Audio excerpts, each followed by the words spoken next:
Hello, this is Jim Schaefer, host and executive producer of Rip Rap, the academic book television program. My guest today is Randall Baier.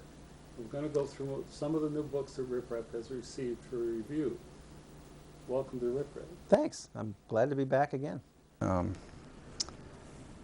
really interesting topic, fascinating. Hidden in the shadow of the master, the model wives of Cézanne, Monet, and Rodin.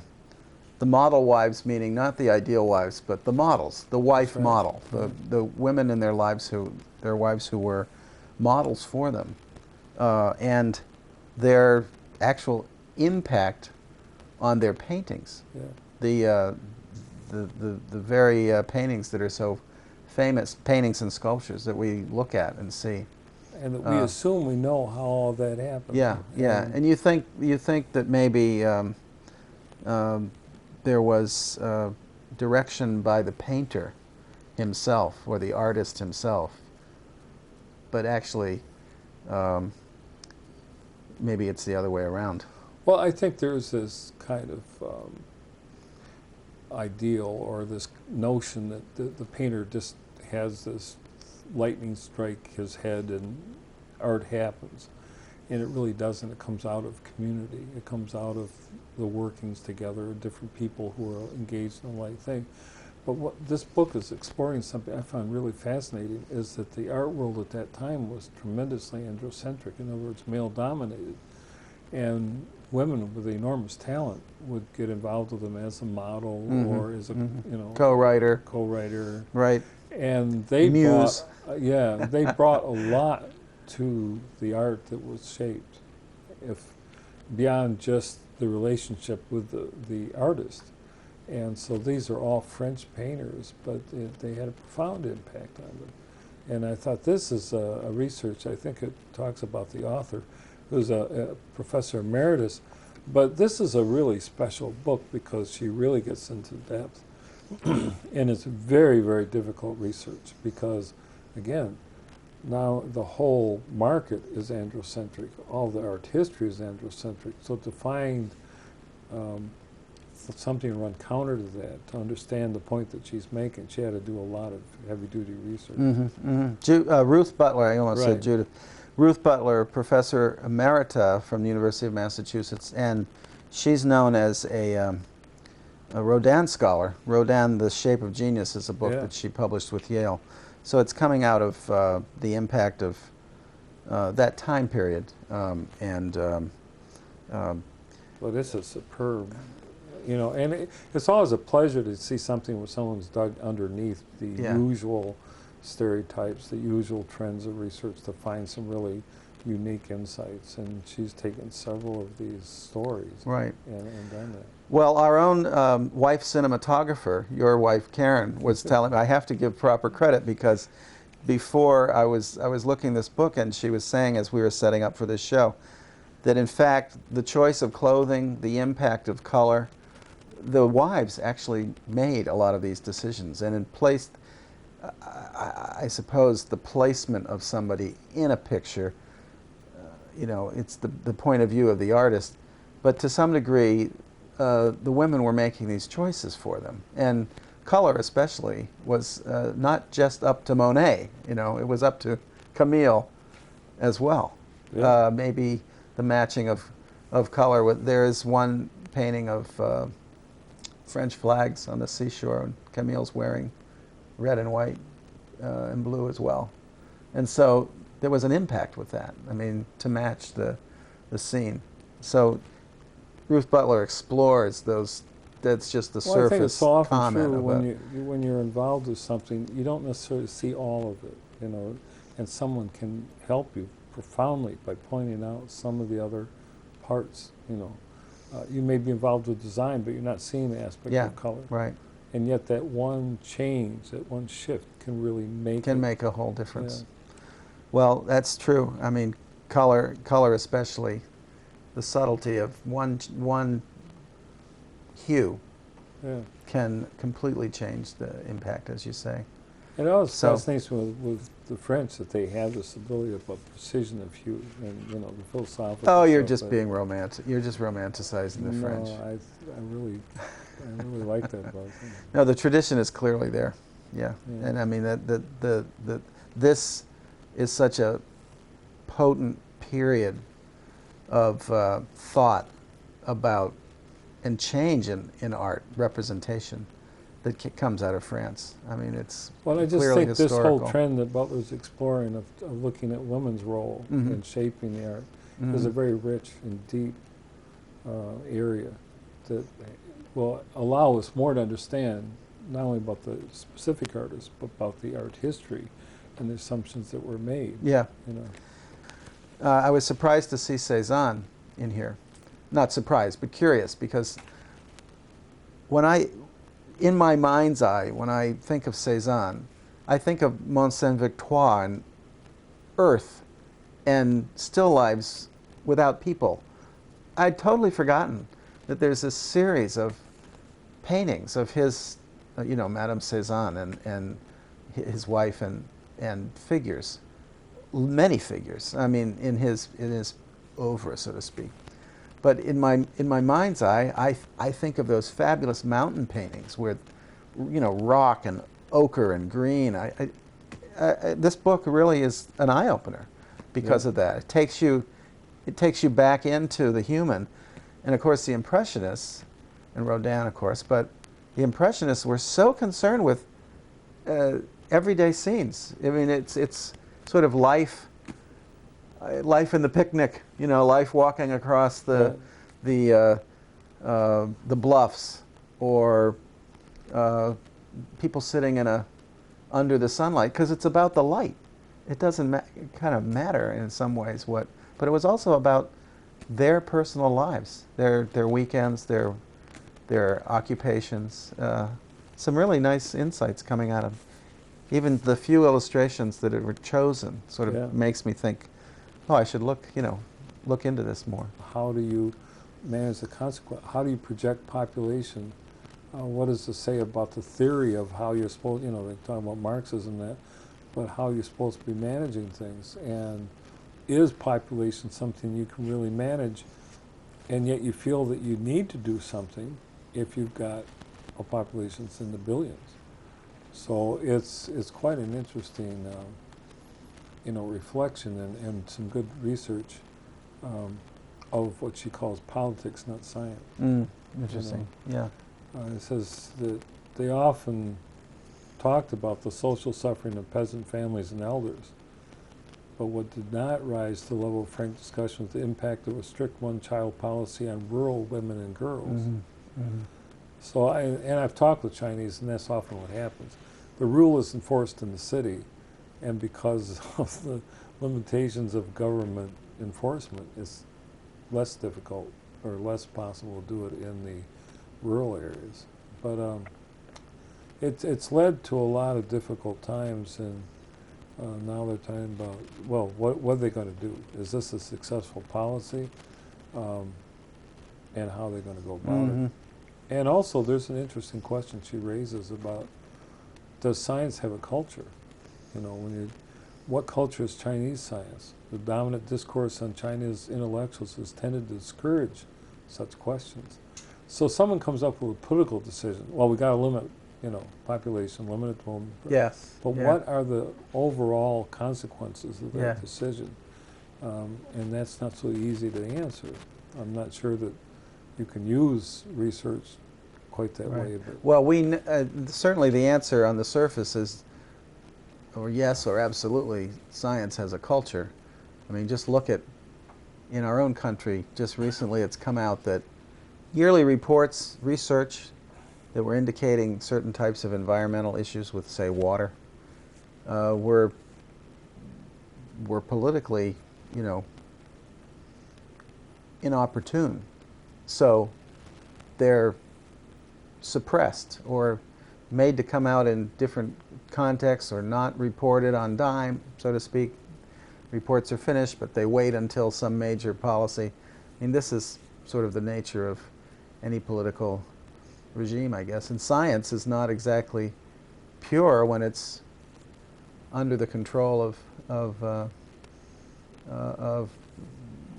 an administration, in our case, in the American case. Well, and a key factor in China is the relationship, the role of scientists in making party policy remains closed to scrutiny. Mm-hmm. That is even worse, is that then you're using research that you select to justify what you want to do. That's not exactly science. Yeah. No. You know? No. The science. And the so science would say we have to. you know, cherry picking. Well, this agrees with us. Yeah, so that's a we good use point. that. Right. Right. And it really, I mean, that's also what's happening in this country with the administration's response to global warming. It's cherry picking the research it wants to justify this position. This is exactly what these reports were about, and also just rewriting conclusions after the reports have been turned in. I mean, this is something that it's not new. Certainly, it's not new to the politics of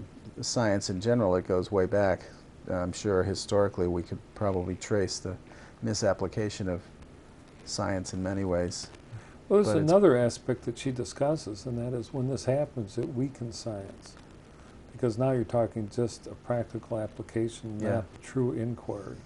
And so you know, there's consequence to be paid for that, and that is particularly when you're making policy based on weak science, you know, there's kind of a disaster thing. But this book is covering the sort of the history of population policy in China and the scientific justification for the one child policy. And the research that goes into it. Yeah. Now this one will be a surprise for me. Contract Now: The Crisis in Organized Labor and a New Path Towards Social Justice, being the subtitle to the book, called Solidarity Divided, by Bill Fletcher Jr. and Fernando Gapacin. A new direction for labor by two of its leading activist intellectuals. Now, this is from the University of California Press. People are trying to understand the role of unions now. It started out in the 1930s in one way, and now it's been undermined and diluted to the point where I think the percentage of union members is down to maybe 16%. Very low. Yeah. But the bigger question, what is the role of unions? Unions prevailed in the manufacturing sector initially because it was easier to have an identified role, and then if you threatened to strike, it would shut down production. Yeah. Now we have this evolution of so many industries into the service aspect, and also the different techniques for unions, which are strike and walkout and all these things, are not as prevalent. And so now what is a role for unions? And I think the unions are being caught up in this.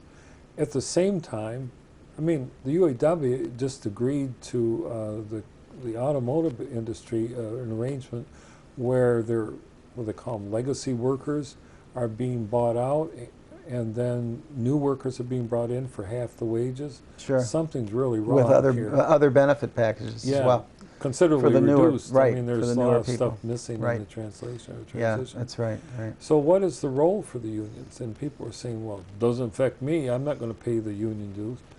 But at the same time, people are starting to say, well, we do need to do something to counteract these exploitive techniques that are going on. The extraordinary, the unions could organize people and inform them about what was going on and help them deal with things like gas prices or regulations or health care and stuff.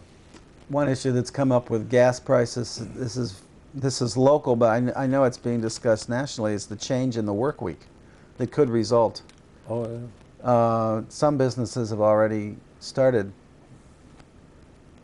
to get employees to do 10-day work days because that gives them one day where they're not driving in. So they basically say, it's a fuel saving thing.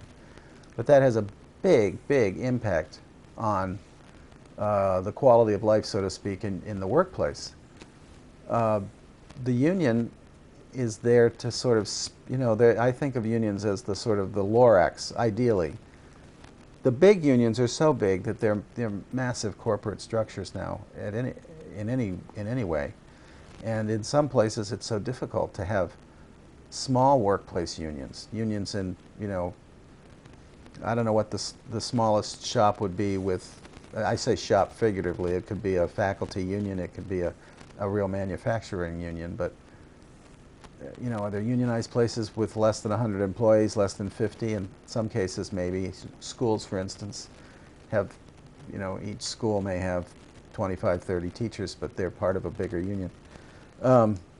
So in some ways, it's kind of like, almost like the country metaphor, good fences make good neighbors. You negotiate a space where the rights and privileges and benefits are kind of struck together. But I'm speaking ideally, because this doesn't always necessarily happen. But unions ideally should be speaking to protect people over time so that they don't sort of lose a kind of investment. And consequently, they're more likely to be, again, I'm in an ideal world here, an employee devoted to putting out a product that, is beneficial. Well, I think the question is, and what people are yearning for is leadership. And I think we need to have leadership in all aspects of our society and culture. But we certainly need people who are intelligently reviewing and providing leadership on the people who are doing the work, however you want to define that. And I'm not convinced that's happening. Mm-hmm. And it isn't. Among the leaders, the administrators, all of the people who, is that and I'm not labor, but the employers. You're saying. No, all of them. Both sides, you're saying. Both sides, yeah. We all need to be asking questions. Mm-hmm. What's the intelligent response? Yeah. We need to be doing the research. We need to be, and that's why I like this book. It's an attempt to start dealing with it, from a position of research, not just off the top of the head. Right. But what are the issues we face? What are some significant ways that we can get together and deal with those issues? The sand has shifted, the ground has shifted so much in terms of the working conditions as the society implodes, based on the globalization, that we really need to figure out a way to how we're going to do our business. But what's just absolutely shocking is the conditions for the average worker now are terrible. I mean, most industries have wage packages that have two-tier, one for the older worker, one for the newer worker. It has missing parts out of what used to be standard benefits. Mm-hmm. And also, not to cut you off, but part of that is permanent worker versus temporary worker. Adjunct or temporary. Yeah, and even when you're hired in, or you begin working. Well, let me say hired. Yeah. You hired in, but then you begin working as an adjunct or temporary, and you have a very flexible schedule. You have no contract, or very loosely worded contract for your particular part of it. The expectations are at the same level, but so there is a real thing, some real issues here, and we do need to be talking about this. Yeah. I don't think that the old ways are going to be automatic. I think we really need to take a look at what's going on. Yeah, we're definitely in a new world.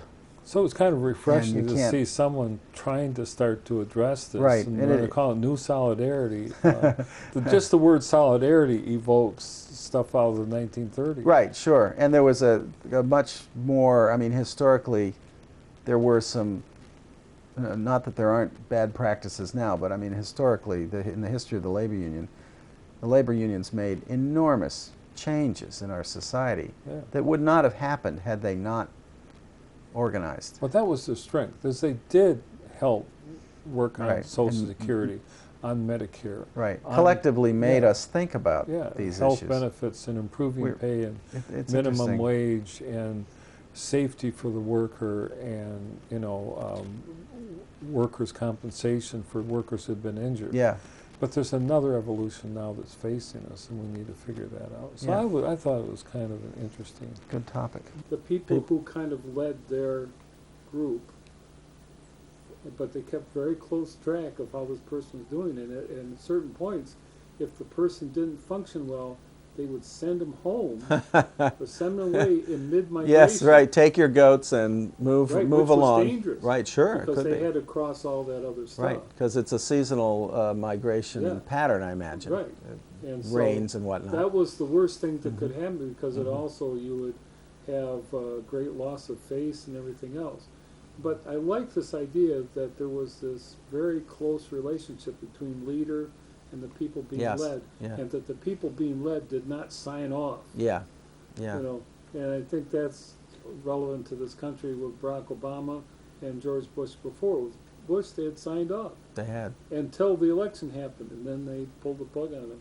So this whole thing of green your pastures, I thought was pretty interesting, because we're always looking for a better place, you know, and maybe we'll find it, but we have to have the leaders who are helping us work toward that moment. Yeah.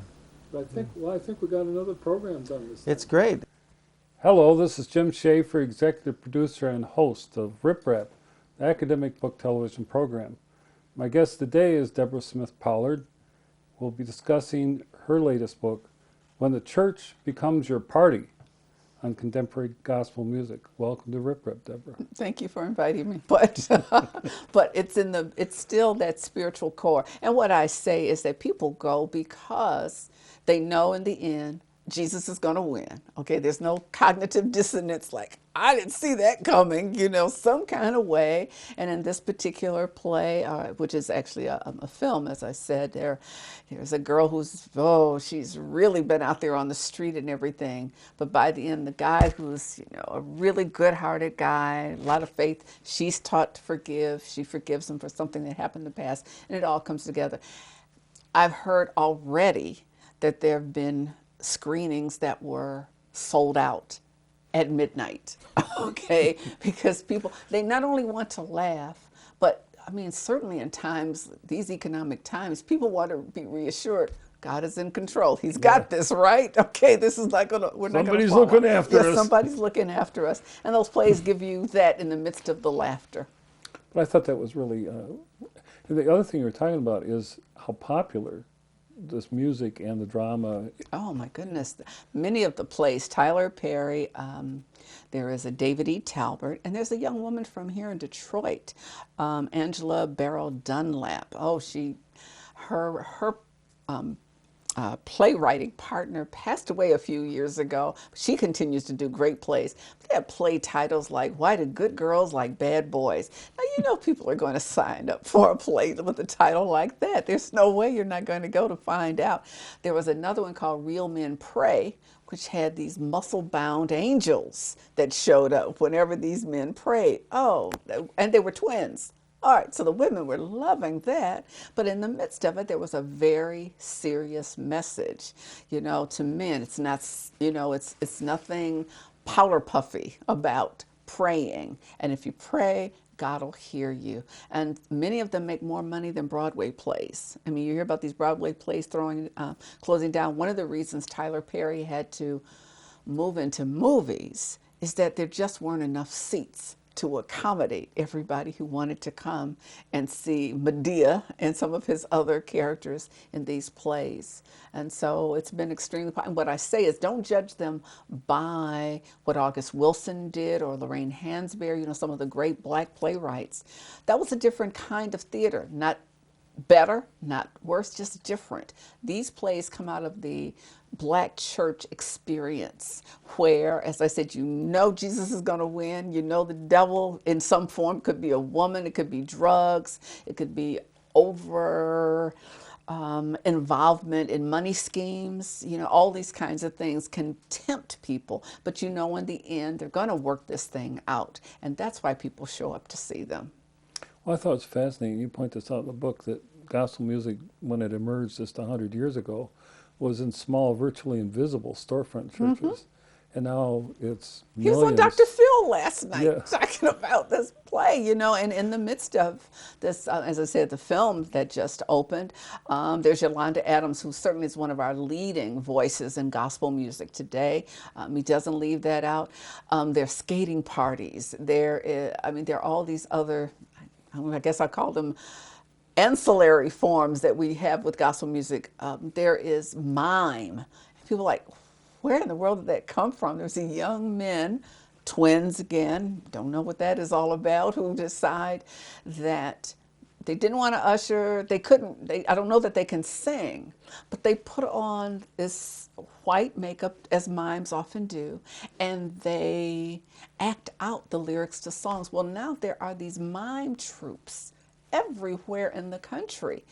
Young people, sometimes just men, sometimes just women, sometimes mixed groups. That's really an interesting thing. Liturgical dance. Now, it's all through the Bible, and yet that's another one of those places where you've got tension because, somebody wrote, God never said for us to dance in choreographed form. And well, there are a lot of things specifically that we do today that God may not have said specifically do that or don't do that. But there are so many liturgical dance troupes. They use banners and streamers. They have their own even undergarments to make sure there's no titillation of the congregation when they're performing. And it can really be an extremely effective way of including the music in the service with people who aren't specifically singing the music. And so, there are all these interesting ways that gospel music is being incorporated. Well, that was what's so fascinating is how this energy is releasing this energy. Absolutely. It's expressing itself in all kinds of ways. I mean, and the fact that we have so many young people who are fascinated by it. One of my mentors in gospel music, Dr. Horace Baier, said back in the day, young people were recognized in gospel because they were young but singing the music of the older generation. And now, I think one of our youngest artists in gospel, she's all of 21 now, but her first appearance on a recording was with her mom, Kira Kiki Sheard. She's part of that whole Clark sisters family. Her mom is one of the Clark sisters. I think she was like 11 or 12 when she got her first Stellar Award with her mom on a performance. And she signed a contract. I think she was like 15. And she sings her music. She started her own conference called Bold Right Life, which is also the name of her new CD. And she talks to the other teens and 20-year-olds who want to live, as she says, a bold, right life. I want to have fun. I want to look, as cute and all of that. I don't want to look like my, grandmother's generation, but I also want to hold to the tenets that I believe are in the Bible, and I can still have this great music to go along with it. So it's really fascinating to see how all of this is coming together. Well, like I said, it's a fun book. Yeah, well, I'm I really glad. enjoyed reading it and getting a whole nother version of it. Well, thank you for being on Rip Rap. Well, thank you for inviting me.